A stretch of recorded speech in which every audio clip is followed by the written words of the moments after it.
word why. What a curious word. The kind of word that can make us cringe, feel defensive, or even distant. But you know, sometimes why is the key that can unlock so much to our lives. Join me as we explore the why with fascinating contributors to the world, those that entertain us, inform us, teach us about life, and if we're lucky, inspire the next in all of us. I'm your host, Dr. Rod Berger, and welcome to Headroom, a production of Rainlight and co-produced by Old Soul. Let's go. Well, I just can't lie to you. As my audience, I absolutely love capturing stories on location. And this is another special episode of the podcast, coming to you from Oslo, Norway, for Oslo Innovation Week, presented by the Oslo Business Region. And I just love having literally a front row seat to the people, the personalities, the backstories that are driving sustainable change for a better tomorrow. And so now we're going to spend time with just such a kind, thoughtful, and creative human being. That's my very subjective feeling about him. But Trygve Mongstad is the founder and CEO of Over Easy Solar. And look, we see a lot of stories about solar, but we haven't seen stories about solar with vertical solar panels. And so I wanted to sit down with Trygve at the National Soccer Stadium in Oslo, where they have probably their most impressive to date installation of their solar panels. And it really wasn't an interview about solar panels or solar energy, but it's about a person, a man who believed in himself and went from researcher to entrepreneur. And he and his company are growing extensively, and they are making people think differently about the way in which we power up and also conserve the energy that we need for all of us to live happy, healthy lives. And just a really, really nice individual that I look forward to seeing again and seeing how his story unfolds. So once again, let's unpack a story that needs to be told. Enjoy. We have the same law here in Norway as well, and so it's, as a founder, it can be hard to adapt to, like, that you have to be proud and try to stand out and like showcase everything you have achieved, when the culture is more like, we're more like on the understatement side. And yeah. And so we sit here, Trygve, we're at the National Stadium, the football stadium, soccer stadium, we would say in the US. And you were just talking about, you know, this notion of what they say. I know in Sweden, I don't know how the phrase is, but that Jantelagen, in not basically boasting about yourself. Mm-hmm. But a stadium like this is about celebrating, right? So there's a great sort of irony that we're here. This is the sort of the preeminent installation for you in Over Easy Solar in your development as a company. Mm-hmm. And there's really no way for you to hide now, is there? No, it's an amazing place to be. It feels so great to see the whole stadium here, and of course I'm super proud of being able to showcase our technology on the rooftop of this monumental building, and it's the biggest vertical solar installation in the world on a rooftop right now. It's amazing. So you were talking earlier about your background, physicist, correct? Yeah.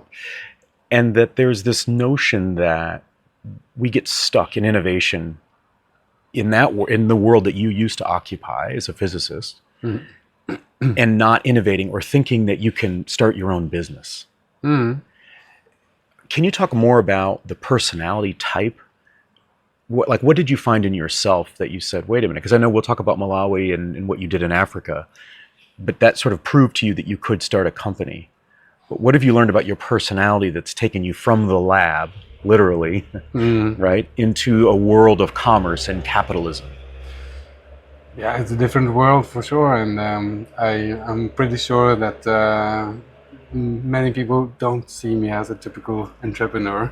As I mentioned, 10 years ago, I was a scientist with dreadlocks in the lab. Right, the dreadlocks, yeah. So yeah, but I think for me, I just have an appetite for doing stuff that I don't really know how to do, and I just dive into it. I know, like, I'm I, I, I like challenges, and I like to suffer a little bit from time to time. You like to suffer a little bit. Were you like that as a boy? Were you the first one to take a chance? Nah, not at all. I don't think so. No. No. I mean, it's more, it's kind of a confidence that's grown over time. I think that's, yeah, well, you just have to try. And when also, like, the society here in Norway, we have a good like social system that takes care of you if things don't work out, and it's like, you know, that you can take a chance. And in this case, I saw an opportunity, and that nobody really had done anything with before. So I thought, well, I'm just gonna try to do it. See, that's so hard, I think, for an American audience to understand, because we don't have the same social supports. So if you take a risk, you could risk your family. There's so much that you're putting on the line. Tell me a little bit about your growing up, your family life. What was it traditional Norwegian? Was it conservative? Were you talking about dreams? I mean, what was it like growing up? Well, I think I grew up like most Norwegian kids with a safe home. My parents were teachers by training. Teachers. And yeah, I didn't really have any inspiration from my family regarding entrepreneurship or capitalism, as you say.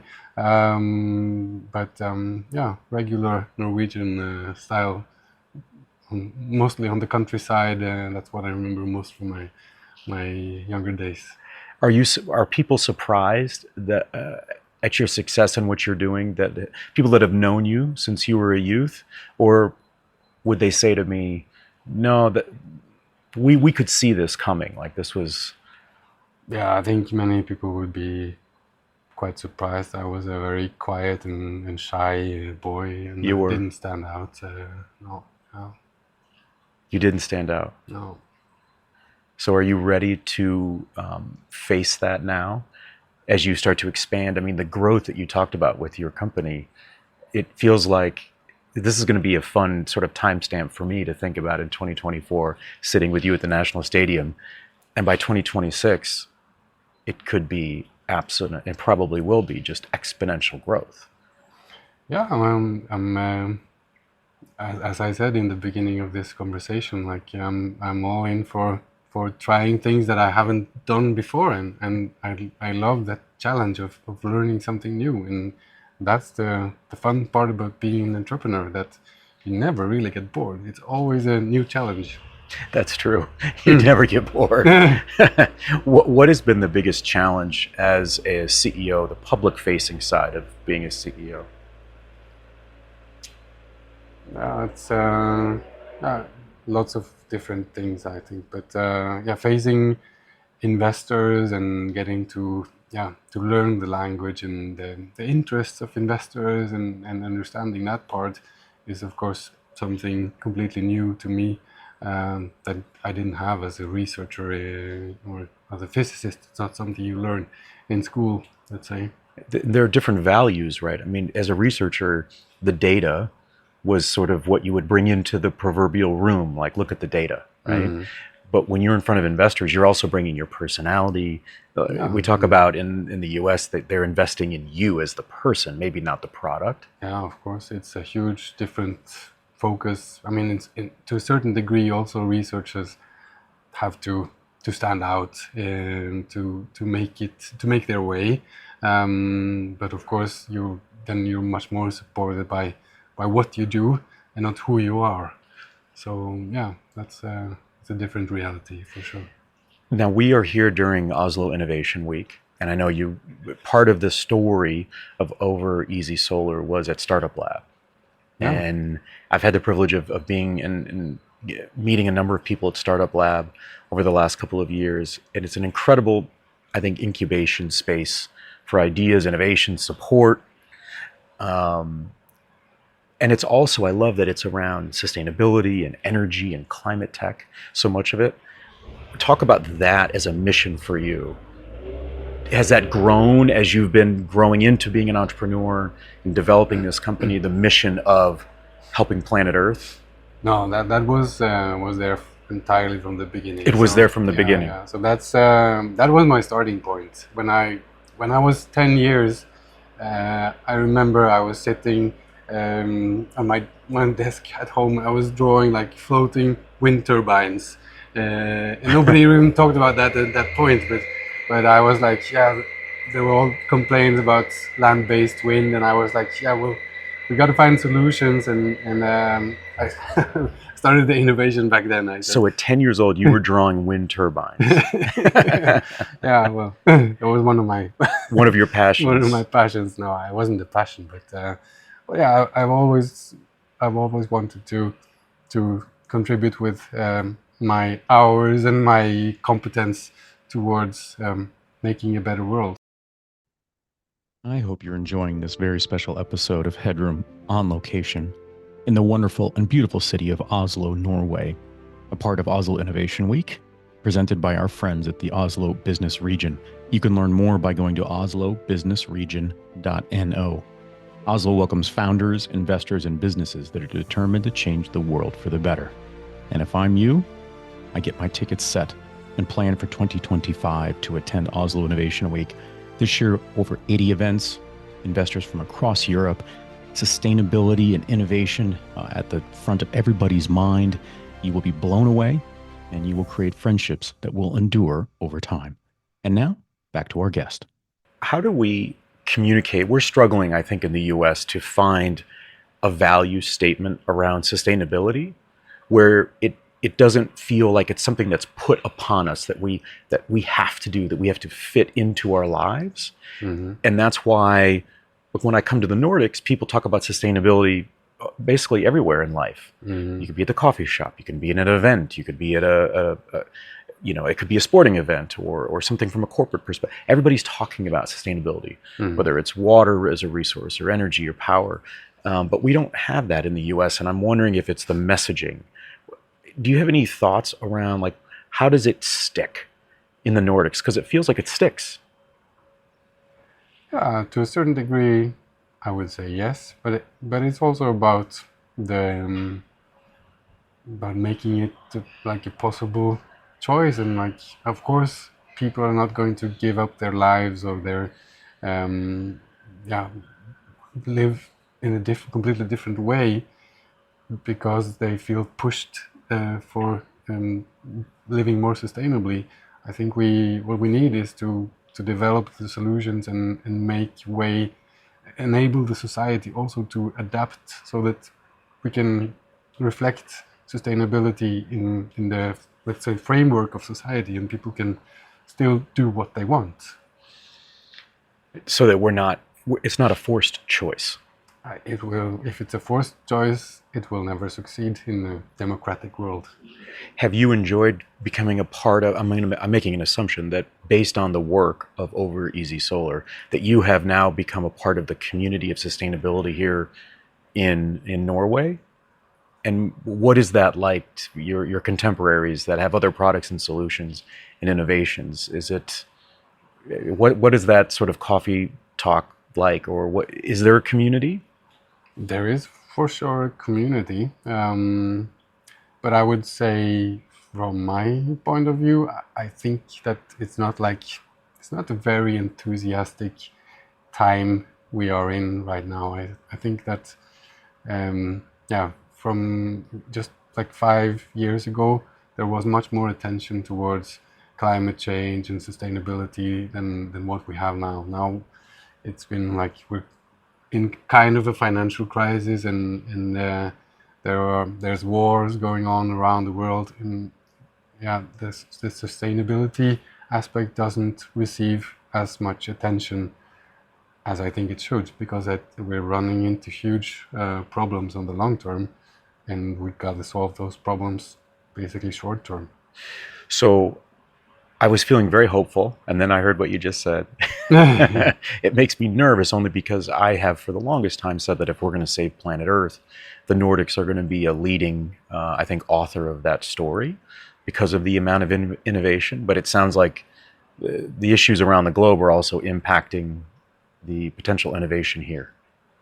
Yeah, I would say, yeah, definitely it's impacting on yeah, on recruitment, on yeah, being able to attract financing. Yeah, it's not the same times that we had 5 or maybe even 3 years ago. It's challenging times for many sustainability companies. I know that. To find the right investors, because I Yeah. hear that as a regular, as a sort of persistent complaint, is that the innovators are struggling to meet with investors with that understand the value proposition that the sustainability space provides them. Like it's almost like they're speaking different languages, right? The investment world has used to invest; they're used to investing in certain areas and sectors, but this to them feels much more risky. The risk is higher, which may not be the case. They just don't maybe understand the space. Yeah, I think many investors now understand that very well, that we are going in that direction, and that climate change is not a problem that's going away by itself. We need these new solutions, and investing in these cases on the long term is going to pay off. So I think I have a fairly good feeling from the investor You do. side. Well, okay, so that's encouraging. So we, Yeah, I think just in general, it's tough times for finance at the moment, and especially when considering more groundbreaking deep tech innovation that needs many years before it becomes commercial. It's which are just the type of solutions that we need a lot of in the coming years and decades. let's talk about this. You mentioned talent a couple of minutes ago. Is it getting easier to attract talent because you are in the sustainability climate tech space? You know, we talk a lot about Gen Z and that their mantra is purpose over profits, or they want to be connected to a mission. Mhm. Do you find that that then yields better talent or more talent that wants to come and work with you? Yeah, for sure. And that's also very important for our company and our entire business culture, that we're a group of people driven by purpose, and we wanna do something, and yeah, of course we need to be able to buy our bread and butter on the way there, but I think purpose is definitely an important currency right now. What did your time in Africa, you mentioned earlier, you talked a little bit about working with a company in Africa. What did that teach you, or how did that benefit you to step outside of the world that you knew then, being here in the Nordics and Norway and specifically, what did that African experience do to you? Yeah, that did a lot to me. Something I would recommend everyone to have this kind of experience and go to a completely different place and different economy, because you learn so much about yourself. You learn about the society you're part of, and yeah, I mean, I think my most important takeaway from living in Malawi was that it's one of the poorest economies in the world, but there's still so much happiness in those people living there, and there's so much positiveness and so much enthusiasm, um, and yeah, they have so little in one sense, but also they have so much in things that, like family values and friends and social relations, that are not maybe on the top of the list at the national happiness index. It's so strong in Malawi, and yeah, it's beautiful. I agree with you completely. I know the impact it's had on me to be to go to different countries in Africa and to see it at a local, behind the scenes, like real level, is transformational in so many ways. Let's wrap up our conversation with this. talk with me about, I always find that entrepreneurs, when they find their mission, they find sort of their purpose, there's a sense of responsibility that grows, like the responsibility index, because they represent not just their employees, but they represent the possibility. You showed earlier sort of this visual when you were doing some analysis with a consultancy before you started your company as to the sort of the roofs that were possible, the school buildings that had possibility to have installations of solar panels. And I'm wondering if we use that sort of as a metaphor just to understand the responsibility that you feel because you've built something that has been now proven, certified, it works, it can work, and it is working, and it's only growing. Do you feel a sense of responsibility to the sustainability community, to just being a global citizen? Where does that, and this is the kind of question where it's when you are falling asleep at night in the dark parts of your mind when you think about it, not about a balance sheet, not about investors, just you as a human and thinking about the responsibility that you may be putting on yourself. Yeah, it's a very, very recognizable point. I think it's when you start building something and you see that it's working and that so many people have contributed to this and it's something that's unique, you feel a responsibility for, let's say, the product or the technology itself. Of course, you feel responsibility for the people and the investors, but you also kind of feel the responsibility that, okay, this is a good product. Let's not waste it. Let's make sure this comes out and is a success and contributes to sustainability and bringing solar to new rooftops in the world. How do you, last question, you made me think, how do you not become beholden to the numbers, meaning how much yield that you're getting from what you're doing, knowing that if you could wave a magic wand, you would be on every roof saving, the energy that produced would be just incredible in what it could do. How do you not become sort of a slave to the numbers and seeing that, gosh, we've only done this much, as opposed to, wow, look what we've done? Yeah, sometimes you just have to lift a bit and look ahead and also look back.